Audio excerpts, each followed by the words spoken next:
Currently, there are 15 unsolved murders out of Cape Girardeau, Missouri. My name is Ashley Craver, and this is Heartland Unsolved. Today, we're going to be speaking with Miss Felice Patton. She is the owner and founder of SNAP, which stands for Stop Needless Acts of Violence, Please. Today's first episode is about her son, Quinton Combs, and this is her story. All right, so we're going to start off.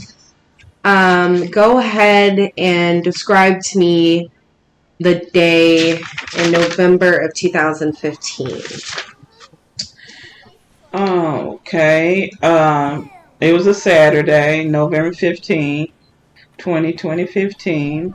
The typical Saturday. The family was a weekend. The family was all here. Me, my ex-husband, the grandkids were here for the weekend, and it was a pretty nice, crisp November day. It wasn't too cold outside, I remember.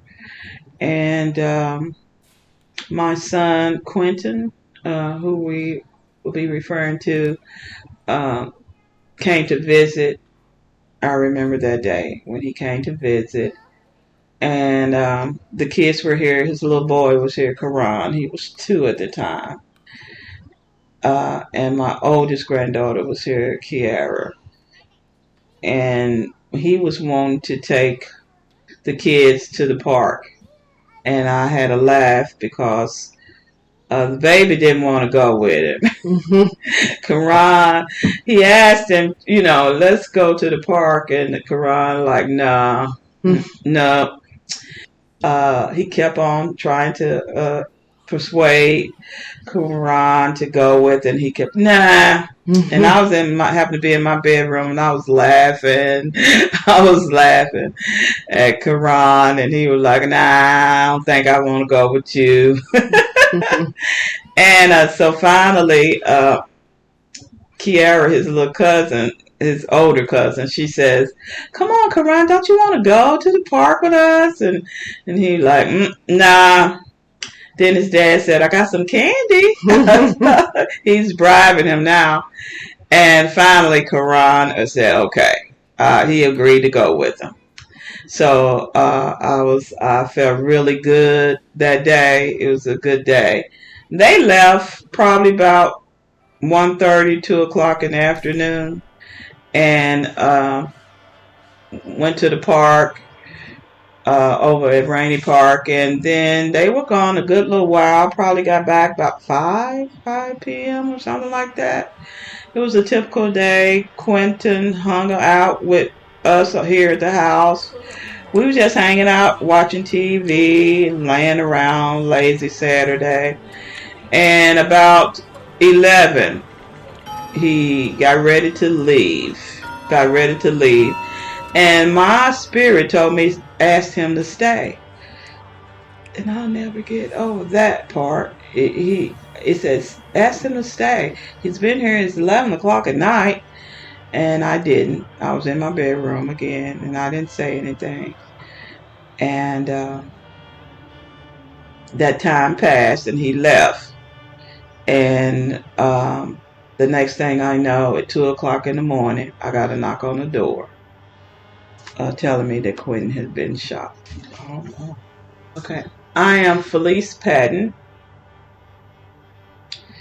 I am the founder of CEO of Stop Needless Acts of Violence, Please, which is a nonprofit organization that was founded after the death of my son, Quinton David Combs. And Felice, what area do you operate out of? We operate from the south side of Cape Girardeau, the deep south area, neighborhood where a lot of violence has occurred and a lot of unsolved murders have occurred in our area. So it was after Quinton to make you start this program. Describe to me the steps that made you realize that this is something that you had to create. My son was shot and murdered on Frederick Street in Cape Girardeau, Quinton David Combs. Although there were over 60 people around the scene of the crime, no one stepped forward to offer information. We want people to get involved and implicate this senseless act of violence against my son. And we needed the help of the community to find those that were involved in his murder. We want to invite the parents and families of others who have been lost too soon to violence to join us and to learn about Stop Needless Acts of Violence, Please, or SNAP, and help us take a stand in having a voice for our loved ones who have been taken from us too soon to violence. And we want to implicate neighborhood programs, and we want to have a neighborhood watch programs. We want to be involved with police, and we want to be about beautifying our community, and all the while we want to protect our children. So you say there's unsolved murders in this side of Cape, but also, if I'm correct, it's all over Cape. So what are some of the homicides that you shine the light on and try to get yourself involved with the organization? Well, SNAP began to be organized because people wouldn't get involved in the community. So we began to become a voice to help others that didn't have a voice and that was afraid to speak out. So we need your help. We need the community to come on with us to support our cause, and it is to help these families who loved ones has been murdered, but they still too are unsolved. How many unsolved are there in Cape County? I believe we counted at least 15. 15 unsolved. So one of them, and the primary reason that you began this program was because of Quinton. I understand that we do know that the man who shot Quinton is currently in jail, in prison, but he's not in prison for the murder of Quinton. Is this correct? Yes. Okay, so I want you to describe to me a little bit about Quinton, who he was, the type of person he was, and what he offered to the community. What kind of like the first things that people thought about Quinton? Well, Quinton died at the age of 24. He was a young man. He had 2 children. Had a daughter, Aaliyah, who was 3, and Karan, his son, was 2 years old. He was the life of the party. He was he had very good ideas, and he was kind-hearted. He had a big heart, and he was an angel.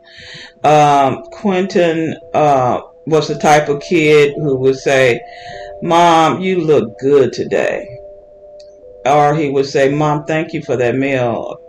It was very delicious." Or he said, "Mom, that's a nice car you bought. Let me drive." So he was like that, and I loved the way he thought, his way of thinking. And a lot of times, I would change stuff because he had some good ideas, some great ideas. Yeah. And he had a lot of friends, so his phone was always ringing. So, a working man, young man, but that night that he died, he was with the wrong crowd. And like I said, 60 people was out there, but nobody would talk, which brought me to my knees. So there were 60 witnesses, and not one of them would come forward. Now, these are Quinton's friends, your friends, people who live, your neighbors. None of them would come forward and say what they knew. Right. So I understand, SNAP is here to encourage and put the courage behind other people's voices, that it's okay to speak up. Right. So, you hear it all the time. You see something, say something. Mm-hmm. How does your organization encourage the people? It seems like it's getting younger and younger. So where do you start? We didn't know where to start. There was nothing like this at the time in 2015. There was nothing at all. Everybody seemed to not want to get involved, so we just started hitting the streets. We hit the streets. I hit the streets and started having monthly meetings at the Salvation Army. Started asking people questions. Started knocking on people's doors, just trying to do anything to get answers. How many people do you think you started off with when you started knocking door to door? It was me and them grandbabies. Just you and your grandkids. Me and grandbabies. We was handing out flyers. Mm-hmm. I was grasping at straws. Just me. It was just me. And once we got having the monthly meetings, then it took hold. A SNAP took hold. And as I was saying before, that's how we got the name SNAP from Quinton. When he would say, Mom, you looking good today, he would say, oh, snap. I love it. So that's how Stop Needless Violence came about. And we have a SNAP, but we put periods behind the S and the N and the A and the P because there is a SNAP food stamps. Yeah. But those periods are bullet holes. They're not periods. Okay. They're bullet holes. And the name has been patented because of the food stamp. So it's been patented in Washington, D.C. Wow. So having those informational meetings, people start learning more about SNAP, and they started attending every month at those meetings. So while you're hitting the streets, walking throughout the community, your son's murder is still unsolved. What are you learning as you're going door to door? As I was going door to door, speaking to people, I found out that people were afraid to speak out because of the past murders that had happened here in this city. They were afraid that if they told who killed, then they would be targeted, and that they would have a target on their backs. And the reason why they said it is the proof was that their names would appear in the newspaper, and they would document their names, and their families would be targeted as well. So people was running scared around here. I had not a clue until it happened to me. And has there been an instance where a witness or someone has been published in the newspaper or in a article releasing them as the source where there's been retaliation? Yes, that I know of 2019, the little girl, 15-year-old Madison Robinson, was killed on her front porch at her own home. And they published and she was shot down and killed, and her brother was shot as well on that day. And to this day, there has not been anyone arrested. The person that was arrested, they posted all the information on the Southeast Missourian, and he was let go. So we don't know if it ever get anyone prosecuted for her case. So speaking of prosecution, your Quinton, his murderer. So if I understand correctly, he has currently been picked up he was on bond or parole, and he went to a local store and tried to buy another firearm. Yes. The young man that killed my son was named Michael Anderson, and his nickname was Fresh.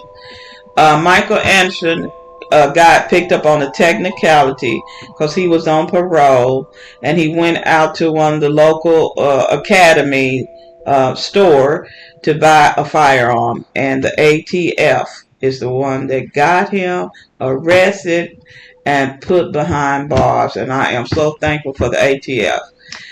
So when we're referring to Michael Anderson's arrest, he was arrested on a technicality. So while he is in the possession of, I'm assuming, the federal police, yes, or the FBI, whoever. Federal. Is that when he confessed to Quinton's murder? supposedly. I really don't have that down.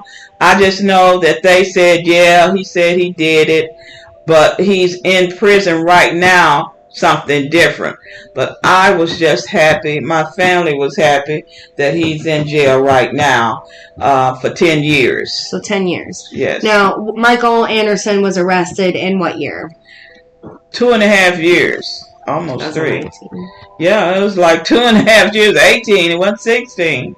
It had to have been 18. It had to have been 2018. April 24th, 2018.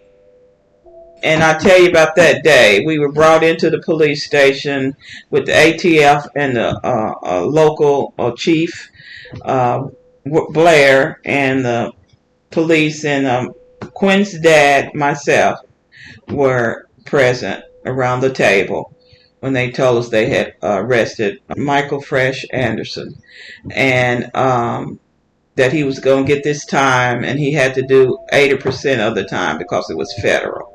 So he won't be getting out until maybe 8 years if he's good rapport, if he have good report. But I think he has a concurrent charges too he had to do. I'm gonna have to check on that, and I'm looking to do that real soon because it's been 4 years now. According to my research, which is public knowledge and found online, the United States versus Michael Anderson's case, he was picked up on the charges from the ATF. In addition to his plea deal, he had to admit of the crimes that he committed with the guns that he had possessed. Additionally, Anderson admitted to Quinton Combs' murder. In these legal documents, Anderson stated that he did encounter Combs, and it was at the party that Felice is referring to. In his admission, Anderson admits that he pulled out a firearm and began to shoot at Combs. Combs was struck by Anderson's bullets and ultimately died as a result of the gunshot wounds. Anderson stated that after shooting Combs, he went back to his residence and gave the firearm to his mother, who got rid of it for him. Anderson's mother is no longer alive.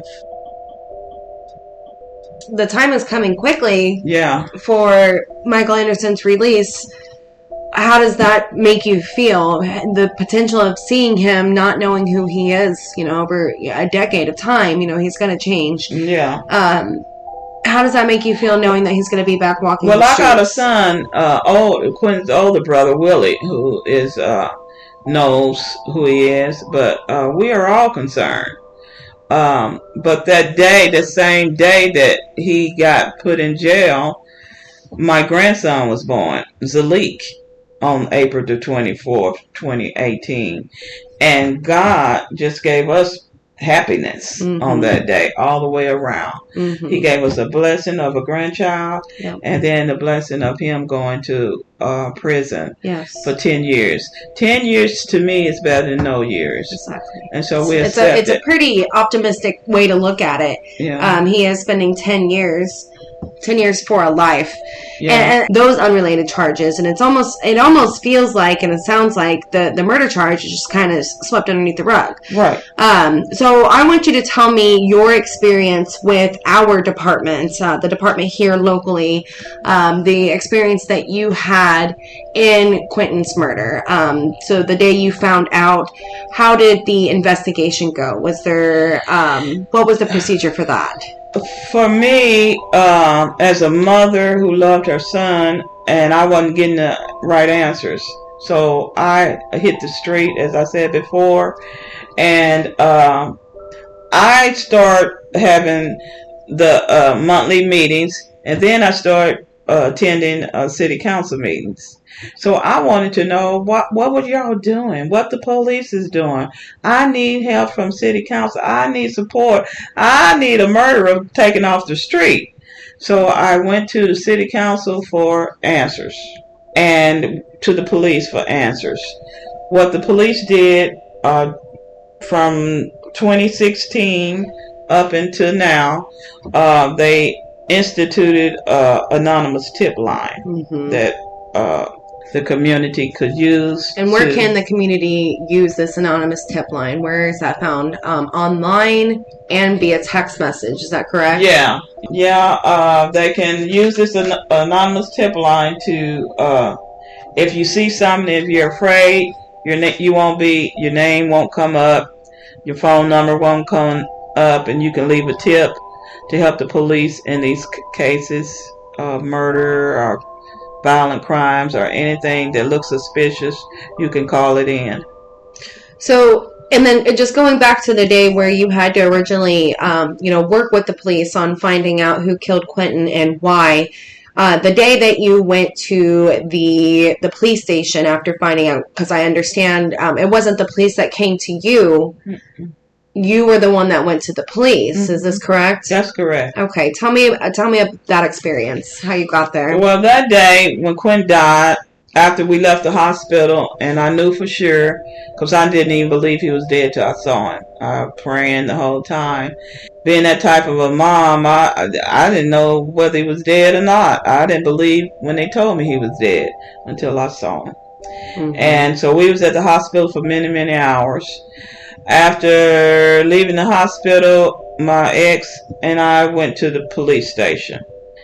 And upon getting to the police station, I talked to two detectives, asked me did I know about Zatron Twiggs and Detavian Richardson. I'm like, I read it in the paper.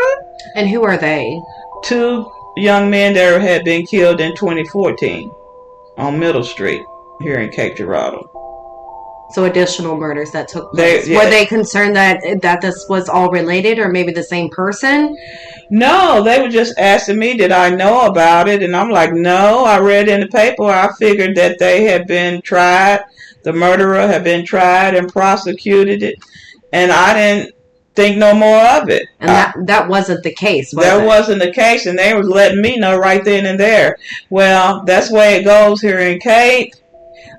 These murders on the south side are not solved, and I was just taken aback. And we doubt if this one will be solved. And that sent me to a very, very, very, very dark place. That very day, when it's almost like, we're not going to be able to solve your son's murder. I just could not believe it. So, this is just a few hours after finding out about Quinton. And then, you were told that there was over 60 people, over 60 plus people at the event that Quinton was murdered at. How does it feel being told by the detective that even though there were 60 plus witnesses, that this will likely go unsolved? They told me that very hour, that very first encounter with them, that is very like, did I have any clue about the other murders? No, I do not. I go to work, church, and home. That's all I know, that once you arrest somebody, that they are sent to court and they are prosecuted and they go to jail. But they told me that is not the case. So, and then, we had discussed previously, it kind of gives you that CSI effect, or the 48 hours. You've got 48 hours to nail down the suspect, have them arrested. You were still within that first 48 hours of finding out, and it was already given up on. So, that took you back to the street. So when you started asking the police involvement for these walks that you do around the neighborhood, what was their reaction to that? Did they want to be involved? Did they think you were being over the top? They were like, well, no people in the African community are less likely to talk to the Cape police officers. And they were saying, giving me scenarios of all these other deaths that I knew nothing about. And that's what they were saying, because of this, yours likely not to be solved. So part of what you do is go door to door knocking. When you first started doing this, what was your community's reactions? What were your neighbors saying? Were they supportive of you? Were they, explanatory on why they don't say anything when they know something? They were afraid their identity would be revealed when reporting a problem, number one. They had lack of trust with the police. They didn't feel that calls were kept private and was be revealed on the police scanner. And they were afraid of being dealt with by the guilty party, you know.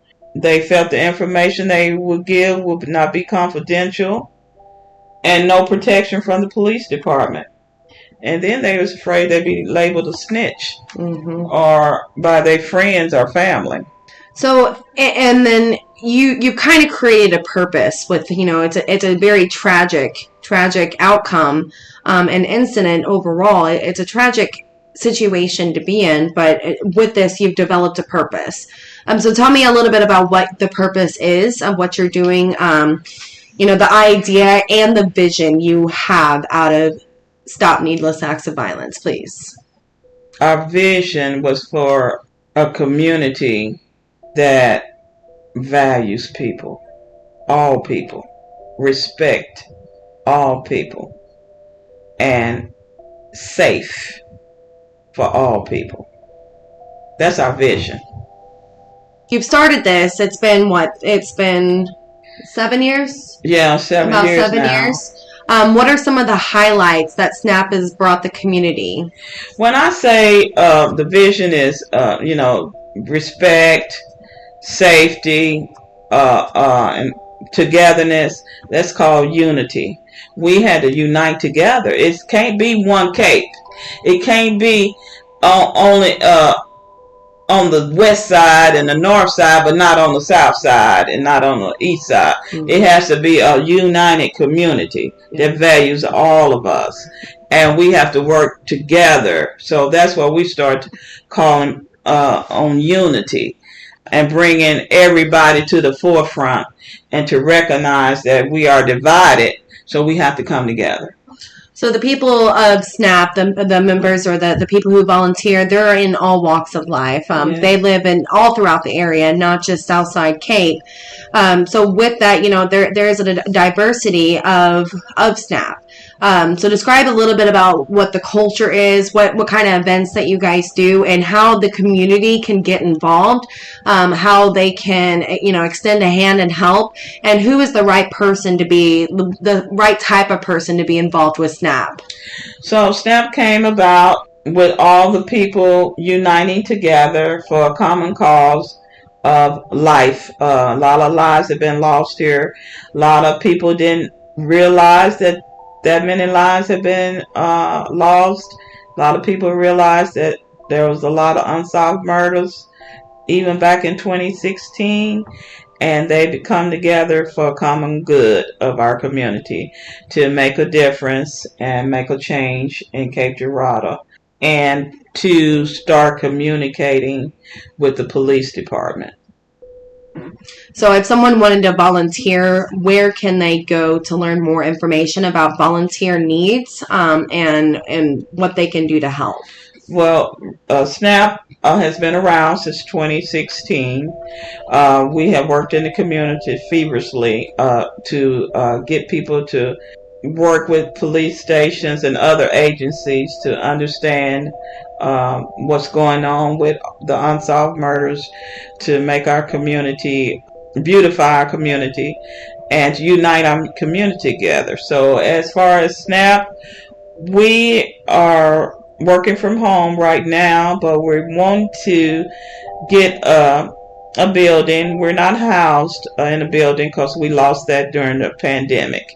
So we're working on housing right now, but we have activities throughout the community. You can notify me at 573-270-9903, Felice Patton at SNAP, or you can find us on Facebook at Stop Needless Acts of Violence, Please. We also have a Stop Needless Acts of Violence, Please website, and you can find that when you get on Facebook, and you'll find the link where our website is. And then I'd also like to mention we just recently created a GoFundMe account for SNAP. So we will have on the website a link if you want to get involved with the community and support SNAP. Again, Felice is working on 15 unsolved murders in the area. This is not just Southside Cape, it's all across Cape. That's one big thing that she encourages to highlight at the events that she hosts. She does an annual event every year. She does a walk where she walks around a mile or so around the city, shouting out people's names who is unresolved, unsolved murders. We have that event. It goes on every year. She does prayer walks. They might not be housed currently. The vision and purpose that Felice has behind the program is again not just beneficial to Southside Cape. It's beneficial to everywhere. So we definitely do encourage. If you know anything, if you see something, say something. It doesn't matter. There is an anonymous tip line. You can find that at the Cape Girardeau Police Department websites. There is also a phone number that you can text. You can also find that information anywhere online. You can be anonymous. It's okay. Think about it. 15 unsolved murders in Cape. So, the murders is the big idea, or is the biggest purpose. That's what started everything off. But we're doing other things with the community, such as homelessness. So just recap for me, Felice, the different services that SNAP provides, other than the expression of the violence. Okay, so we're involved in the community. We work with afternoon program with the kids. We teach, we educate.